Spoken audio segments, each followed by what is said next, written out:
Hi, I'm Sultana Jones, and I am on my third video with Innocent Blood, A Story of Redemption.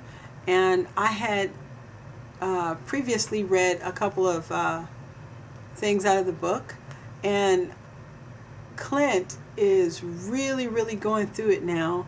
He just had his encounter with one of his patients, and it really shook him up. And so now we're going to see what some of the things that he's going to be going through since he had that last appointment. I left off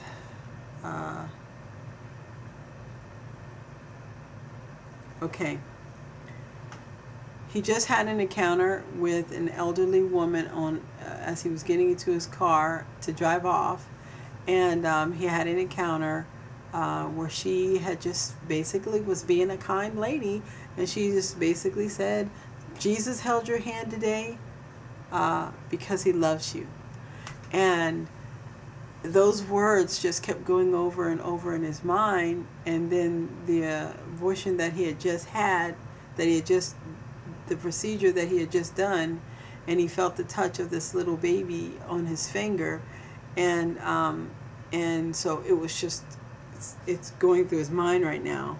So he's in his apartment, and it says, I shook my head to clear my thoughts, but they would not leave me alone. I walked to the liquor cabinet, but stopped. No, I would not drink. Jesus held your hand today. Jesus held your hand today. Jesus held. I grabbed the glass and poured rum over ice cubes. I sighed. How could I let this happen? Why did I become an abortion doctor? I took the glass and sat down in the armchair in front of the television. I flicked on the news. Maybe the negative reports would push aside my bad thoughts. Clint, why do you persecute me? I jumped up with a start and realized I had fallen asleep.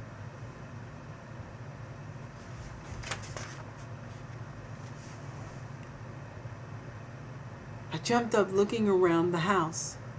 It was 3 a.m. The question must have been a part of a dream, but why was I dreaming about persecution? And who was I persecuting? Unable to go back to sleep, I hopped into the shower. I shook off the questions and the dream and plunged myself again into the news. The day came quickly. Eager to see Isaiah, I headed to the Martin Building downtown.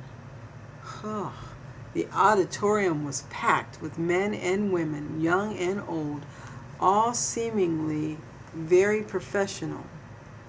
Isaiah was sitting on the platform, and he saw me walk in. He came down and greeted me. It took me to a seat in the front. I wanted you to have a good seat, my friend. His handshake was strong and welcoming compared to the hard glances and stares that I was used to getting. I settled in. He opened up with, I am glad you all are here. Now, our minute brain, in all its understanding, is nothing compared to the single word of the Creator's voice. Let there be. Isaiah went on to captivate us for hours with his intelligence, wit, and insight. At the end of his presentation, he stopped and said, I will see you all back here tomorrow. to conclude. The place erupted with applause. The crowd seemed to immediately close in around him as audience members rushed to compliment him and ask questions. I caught his eye and he signaled for me to come over. Incredible. Isaiah, I said, walking to him. You amaze me. I don't understand how you know what you know. In true Isaiah fashion, he smiled and said, and I, my friend, don't understand how you know what you know. We both laughed. But for now, let's get something to eat. I'm starving, he said. Isaiah turned around to the crowd and said a few words and excused himself, promising to answer more questions the next day. We eventually extracted ourselves and found some place close to eat. So, Isaiah, do you believe all this stuff you teach? I asked after we sat at the table. The question is, Clint, he paused, not what I believe. That, my friend, is inconsequential. I interrupted, but your debates are so strong, so powerful. I feel as if I'm the one debating you. Correct. Isaiah smiled broadly. And that's what I want you to feel. That you can hear God, the Creator's voice. The servant placed our order on the table. You know, it's funny you say that. I did have something happen to me that was a bit strange. To tell you the truth, it shook me up a bit. I quickly looked around the restaurant. Really? Please, elaborate.